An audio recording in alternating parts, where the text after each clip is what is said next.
There ain't nothing you can do about what's gonna happen to you. You can't stop life from happening. You can do something about it. Life is 10% what happened to you, is 90% what you do about it. You got to stop tripping every time something happened to you like it's the end of the world. It ain't. Just change your mindset. If you change your attitude, you change your altitude. I saw working out as a way for me to build calluses on my mind. I had to callous over the victim's mentality. I always equated training to mental toughening. Like, it always looked brutal. People waking up early and doing all these things, and it looked horrible. I was like, wow, man, I gotta start doing that. Not to get better, bigger, and stronger, but that is what's gonna build me. That looks uncomfortable. That looks brutal. And getting up early, I don't wanna do that. So I made this long list of things I don't wanna do. And through that, I found myself. So I started seeing myself very differently than the average human being. I was like, hang on a second. I have something they don't have. And that's when I started to develop these things through working out. It was this great, never-ending work ethic. And through work ethic, I developed self-esteem. I believe that everybody has a gift. Every single human out there listening right now, you have a gift. You cannot be great being a lesser version of what already exists. You can only be great when you execute against your own potential and do your own development. And that means getting up there and looking like a clown. And it means taking little bitty steps forward every single opportunity you get. Make your luck. You gotta make your luck. And if you make it, if you keep putting forth the maximal effort, that luck's gonna come. You're gonna make your luck happen. We lie to ourselves. We don't tell ourselves the way things really are. And when we do that, then we can't fix our problems. We have to be truthful to ourselves. Have to stop rationalizing, stop making excuses, stop telling yourself little watered down assessments of where you're really at. Tell yourself the truth. You're gonna lose everything. You won't come out of this. You're not smart enough. You're not bright enough. You waited too late. You should have started younger. Those are the kind of voices that we all live with. All you got to do is start changing the way you think. You can protect yourself from negativity. And that's what stops most people, negative thoughts. You can coat your mind from negativity. The pressure I was going through was coming from the things that I allowed to reverberate in my head. And I'm wondering if there are things echoing in your head right now that are stopping you from living your best life because you will not silence them by speaking back. Overcoming the negative conversation, that inner dialogue that's going on all the time, even when you don't want it to be there. You can't stop yourself right now from thinking. You can't do it. It's going on. And so learning how to empower yourself, part of doing that is standing up to yourself. Don't make decisions based on your emotions. If you make decisions based on your emotions, they're going to lead to a bad place. Don't let that happen. Instead, if you feel yourself getting emotional, take a step back, detach, look around, think about the long-term implications of the decisions that you're making, and make your decisions based on logic and based on reason. You're in charge of what you give access to. Be selective in what you allow in. If the thought is negative, discouraging, bringing worry, fear, do yourself a favor, don't let it in. Nothing good is in your future. Why do you even have your hopes up? You're going to be disappointed again. Before you dwell on that, before you let it take root, ask yourself, where is this thought coming from?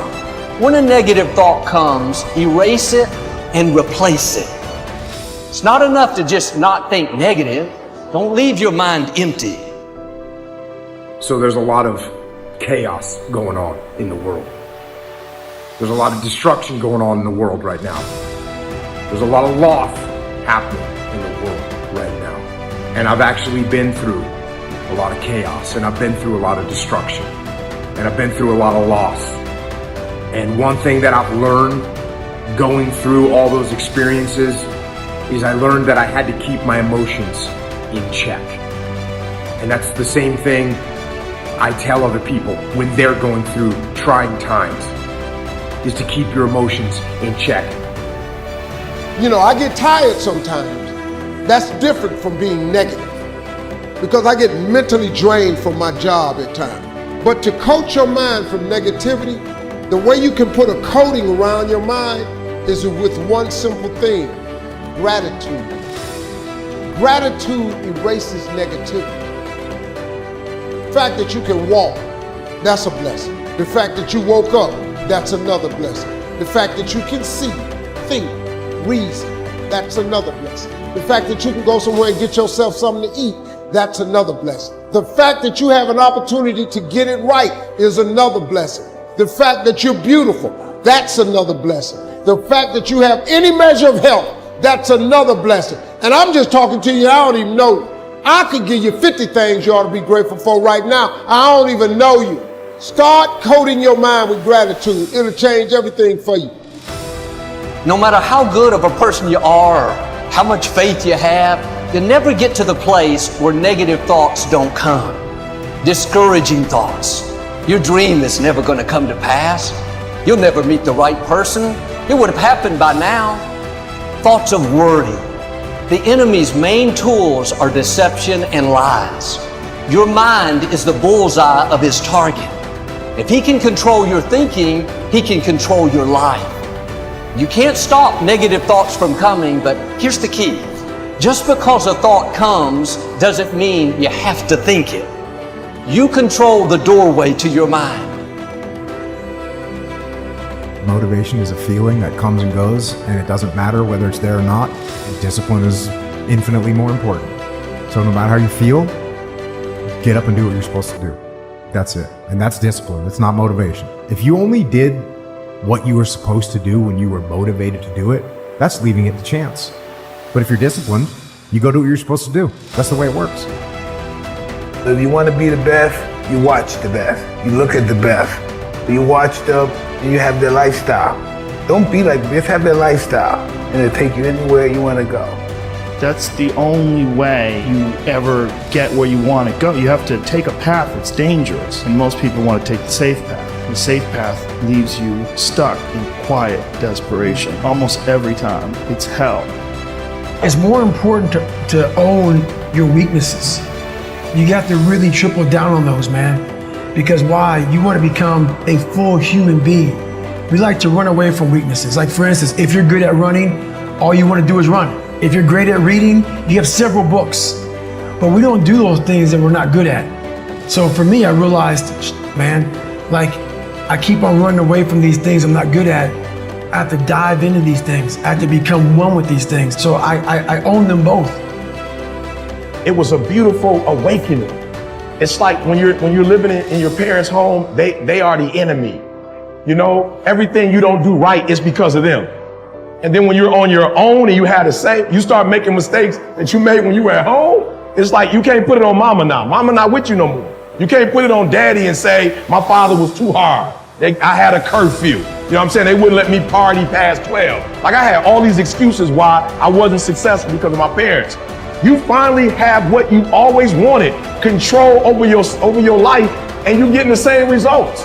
If you really want to change, you have to take personal responsibility. I think the company is where it is, and people follow me because they don't hear a bunch of excuses. They hear, yo, E, you coming at me hard, but it's the truth. Like, I know what I'm doing wrong, and I just need to make the adjustment. So I would say personal accountability and personal responsibility is what took me from being homeless and a high school dropout to the #1 motivational speaker in the world.